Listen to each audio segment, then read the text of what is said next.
Hello and welcome everyone to another StarCraft 2 England cast.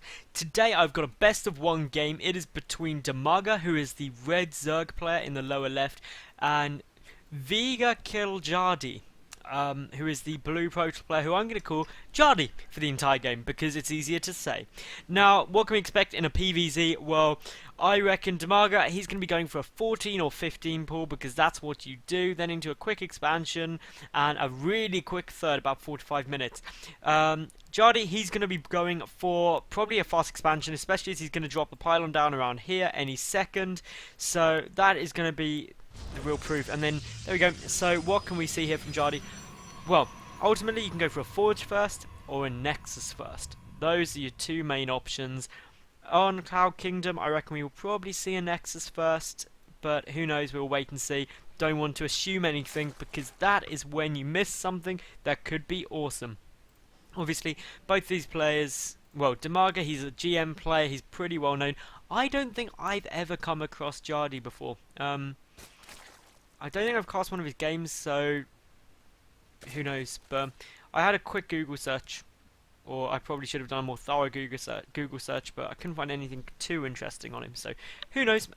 Anyway, what can we expect going forward? Well, obviously, the one thing interesting is DIMAGA hasn't yet started his pull, but there we go, exactly on cue.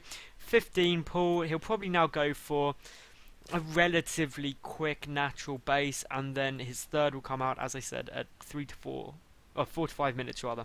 Probably around 4 minutes 20 is what you should aim for, but you can be a bit flexible. The sooner the better, ideally.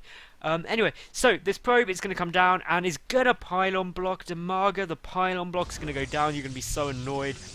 But don't worry, you can just take your third instead first, unless, of course, the probe comes over and pylon blocks the third. Seriously, there are times when Protoss players, you're just like, what the hell are you doing? This has got to be so irritating, but every Zerg player wishes they could do that. And in situations like this, you wish you just snuck a drone in and you were building a hatchery here, and you were just like, lol, no. But obviously there are still options available open to DIMAGA rather than expanding super quick. You could go for a one base lair spine crawler push, which is awesomely fun to do. This was a Forge first opening, by the way, from Jardi. But what you do with that one base spine crawler push, you get a lair, you get an overlord and stick one here and here, they generate creep, and then you build spines, and then you go trollololololol as they slowly spike their way through the wall off. But anyway, we will see here that the probe is going to be forced back, the drone coming down, and DIMAGA can pretty much double expand here, and that is exactly what he's going to do. So while his natural was a bit late, his third was a bit early, so kind of levels out in the long run, which is fine. We do have the gateway only now just coming down, more pylons coming, we've got double gas here out from Jardi. Everything is going pretty damn normal, so nothing to worry about, no strange proxy gateways or DT rushes happening yet. But we still have time, we're only 4 minutes 40 into this game, and well, what should we say? Oh yeah, just for anyone who wants to be super helpful, please thumbs up the video. That'd be so cool if you could do that. Also leave any nice comments or criticisms, anything about the players, the game, the casting would be sweet. And if you like my cast, please hit that subscribe button, because that would be pretty damn awesome as well, because I put new games up every single day. It takes me quite a bit of time and effort, and I just hope you guys enjoy it, and if you do, I wouldn't want you to miss any. So also Twitter, if you're a Twitterer, it's down here, so tweet me and shizzle like that. So now I've done all of that boring side of things, what has gone on? Well, not much is the short answer to a long question. And basically, we've just got creep spread coming out from DIMAGA. He's got his third base up now. He's got one gas just slowly going. Meanwhile, on Jardi's side, he's getting out his cybernetics core. He's getting up his third and fourth gas as well. So, going to be tech heavy, I reckon, out of Jardi here. There goes down the robotics facility as well. That'll probably be used for an observer first. Maybe a war prism. That's an option. It can be pretty cool. You could do some stuff there. Don't think it's going to be anything too crazy though, because ultimately We've only got one sentry out at the moment. Obviously, a sentry immortal push is the only other thing which can go down. But I don't think we will see that because this ramp is quite open. It's only quite a few force fields. It's not a too choky map, so to be honest, I don't think we'll see a sentry immortal push just because you need too many force fields to make it effective. We may see a Warp Prism play though because there's a lot of dead space around here, so Jardi could get in. Meanwhile, DIMAGA, he's probably going to go for a pretty standard type play of getting quite a few roaches out.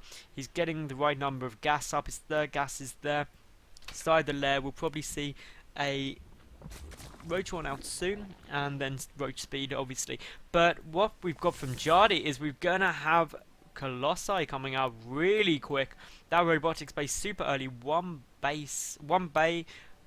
gateway into Robo, into Colossi. That is really the earliest you can realistically get them out. But he's going to put him in a good spot going into the later game, and he should get a good number out. The Observer obviously being used just to try and deal with this Overlord, which should be able to get away pretty comfortably. The sentries obviously very, very defensive. Their force fields will be able to hold that all off for so long, no matter what DIMAGA throws it. Look at the worker count though. We do have 43 to 56 in DIMAGA's favour. That should kind of start skyrocketing soon. But we do have drop tech coming down from DIMAGA, so we could see some drops coming down. The Banelings are there, so we could see some Bane Rain, and that would make everyone happy. Banelings are probably one of my favourite units. Just because they're pretty cool, but Burrow Banelings are the only thing better than Baneling Rain, in my opinion. Baneling drops. It's just like a little bombing run from Overlords, which otherwise are pretty pathetic, but we've got a lot of gateways coming down here from Jardi here, and, well, so far DIMAGA, he's just playing everything pretty standard. He's getting his fourth base up. While he is getting that drop tech and the Banelings, he's not really committing to it. He doesn't have any upgrades though, which is the interesting thing. They're just starting now, trying to look around where they were, and he still doesn't have. The big sign that it's probably going to be Bane Rain, other than the drop tech, is there's no centrifugal hooks coming down yet. So, what do we have? We've got the extended thermal lance coming down for Colossi. We've got the second Colossus coming out. Once you hit about 3 to 4, that's the real power number. You can start doing a lot of damage. But I would be very concerned if I was Jardi here, because he's got no stalkers out yet, and off of one gateway, he's just getting more and more sentries. There comes down the first stalker. Once these additional gateways start playing in, obviously the stalker numbers should start getting higher, and it looks like he's going to start pushing out to try and do some damage. And of course, the fact that there are no roaches out yet is going to be a big problem. But overload speed done, the ventricle sacks are done, so we've got Bane Rain ready. It's going to be incoming, and if that hits on those sentries, that is going to make Jardi cry. Literally just fall over, curl up in a ball, and sob himself to sleep, because those Colossi will die with only a handful of stalkers as well. There's nothing he can do about these Overlords, and here we go. DIMAGA is going to go for it. The force fields are going down, and we do just have Jardi just being like, oh crap, I know what that means. But here we go anyway, and down comes the Banelings. They're connecting with the sentries. All the sentries go down, bar one, who magically survives with 11 HP. There are still 2 Banelings in there. The Zerglings can now get in because there is not enough energy for the force fields. And here we go, great surround here by DIMAGA. Everything getting pretty damn funky, and well, this is just hits going off absolutely everywhere. One sentry does remain. The Colossi only just staying up. That is pretty damn scary. One just survives with 9 HP. But we do have the Overlord loaded up with Lings, and now everything from Jardi has been cleaned up by DIMAGA. DIMAGA has secured a 4th behind this. He didn't lose too much. If we look at the lost tab, almost 1,000 more resources lost there for Jardi. Those sentries all gone as well. That's the big loss. No force fields available at the moment. We do have 3 more gateways being added on, and this is a real situation where a Dark Shrine may be the only option. But of course, I'm sure DIMAGA would be prepared for that. He's got the Overseer there already. And an Overseer going into his natural, because when behind Dark Shrine is the motto Protoss live by, and for the moment this Burrowed Zoning preventing any third base attempt coming down. We do have the Overlords coming. We could see just a complete drop of the Zerglings into the main. The Colossi coming forward, obviously the Colossi is 1-1, these Zerglings are 1-1 as well, so upgrade wise equal, but of course Colossi is still so effective against Zerglings, it's just crazy. But 25 Banelings coming in, a 5th base as well for DIMAGA. And to be honest, things are looking really not good for Jardi right now. There's a bad position to be in, and then there's just terrible. And a 5-base Zerg against what's going to be a 3-base Protoss is not fun. But the Colossi tech is there. It's just how many can get out. But of course, the critical mass hasn't yet been achieved. All of these Overlords have been loaded up. This Overlord probably going to go to the natural mineral line, I reckon. But so far, there is 4 Stalkers there. They should be able to pick it off in time. We can hope for Jardi's sake that they will. But all of DIMAGA's army is here. He's got a lot more Zerglings, keeping some back, which I think is a great move. Just leave a small defensive force ready to deal with anything that may go down. Of course, no Observer here, and, well, if DIMAGA is watching, he should be able to pull it off. But there we go, we've got the Stalkers attacking. Will the Banelings come out? Not a single Baneling drops. That is a big loss, but the 3rd base is getting attacked behind all of this, and well, we've got the Overlords coming up into the main base with a lot of Zerglings and quite a few Banelings. They're going to go straight for the probes. For the probes, they are out of there. Of course, the Baneling drops going down against sentries. Against Stalkers, though, not that effective. The Baneling drops need to be effective. They do hit quite a lot of probes, but so many probes get out without taking on red health. And, of course, we take a look at the right tab. That is only 8 workers killed there. DIMAGA. He's now a lot behind in terms of resources lost. But he does have a 5th base, and a 4th base, and a 3rd base, and a natural and a main. All still ready to mine. So that is a lot of income potential for DIMAGA. That is up against, of course, a main base which is currently not mining anything, a natural base which is up and running, and a 3rd base only just recently taken for Jardi as well. I keep thinking I called him Vardy. It's Jardi. Get it right, God. Anyway, so we do have the natural, well, all of these hatcheries are starting to mine. DIMAGA, he's got good drone saturation. He's up at 76. He doesn't really need any more than that. Probably should just take the gas because that's going to be the limiting factor. The infestation pit just finished. The corruptor's out. So we'll probably see Hive soon and quite a few infestors into the inevitable transition to Broodlord Infestor. And then, of course, Jardi is in a position where he needs to get a Mothership out. But for the moment, Jardi really kept it in there, not so much through his skill, but the fact that DIMAGA just didn't manage to kill off as many probes as he would have liked to. But, I mean, the probe count is actually getting really quite nice here now for Jardi, and he's going to start being able to do a lot of damage quickly. We do have these Zerglings coming around to pick off the Watchtower to take it back. We do have a lot of Banelings loaded up. DIMAGA clearly just like, I want a Baneling drop, and that's what he wants to do. It's almost like he's doing a day 9 fun day Monday of Baneling drops. Which, coming back to it, there was the day 9 daily of burrow Banelings, and oh my god, it was fantastic. But a big Overlord drop coming in. There's not enough sentries there to deal with, Stalkers rather, there to deal with this at the moment. We do have the High Templar coming out, or getting ready to come out with the Templar Archives. We do have a massive amount of Zerglings, and these Zerglings are now 2-2. Hive hasn't started yet. That's the big thing I'm seeing missing here. But the Corruptors are out ready to deal with the Colossi, and this is going to be a big multi-prong attack, and through all of this we're going to see some Baneling rain. So that is just fun to see. We've got the Banelings loaded up yet again. And where's it all going to go? Here come all of the Zerglings. Everything is going to go absolutely crazy. The natural base also getting attacked, but the Colossi spread is really good. The Banelings are coming out everywhere and pick off quite a few Colossi.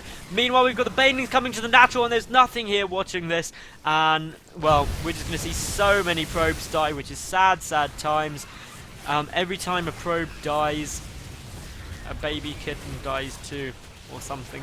But no, we've got huge damage being done here, and frankly, with that, DIMAGA has pretty much won the game. Jardi cannot do anything with only 22 drones. 61 probes have been killed. These Zerglings still streaming in, trying to pick off the cannon. There is 1 Colossi up, but what is the Corruptor count out? Well, there's 8 Corruptors out. They will vaporize a single Colossi.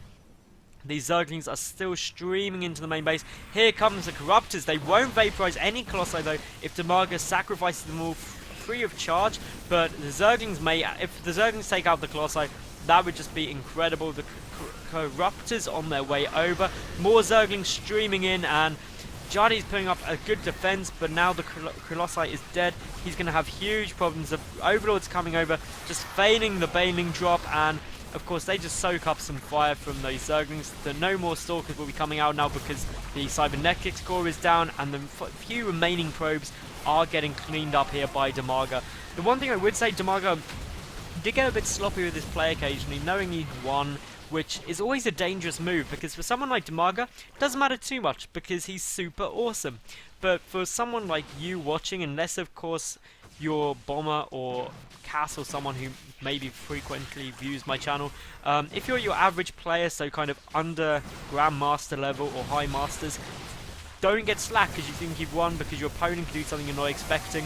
And here we go, DIMAGA with the final blow, picking off that Archon there. These Stalkers are going to have a big problem soon. But Jardi just doesn't want to give in quite yet. But I hate to break it to you, Jardi, at 23 probes, your time is very limited. Your income, if we take a look here, the red is DIMAGA, Jardi, the blue is you. If we take a look at this one as well, the red is DIMAGA, Jardi, the blue is you. You're gonna have problems. I think with the remaining force, pure Zergling could beat it. Just flooding with Zerglings, but no, DIMAGA, he wants the Baneling drop still. He's getting their adrenal glands out. I don't know if he started 3-3. No, he hasn't, so didn't miss that go down. And really, I'm just going to speed this up just to save the length of this. So, because there is not really very much at all that can go on, but we do have some movements around. And here we go, a bit of a push coming out by Jardi. He's going to get surrounded, and well, these Archons are tanking as much of the fire as they can. But of course, here comes the Banelings. They're connecting, and Jardi is now pretty much out of this. DIMAGA has just so many minerals, and he's just pumping out so many Zerglings. But there's the GG, and that is the game. So if you did enjoy, thumbs up the video, leave a comment, subscribe, and follow me on Twitter. But most importantly, I hope you did enjoy, and thank you very much for watching. Bye for now.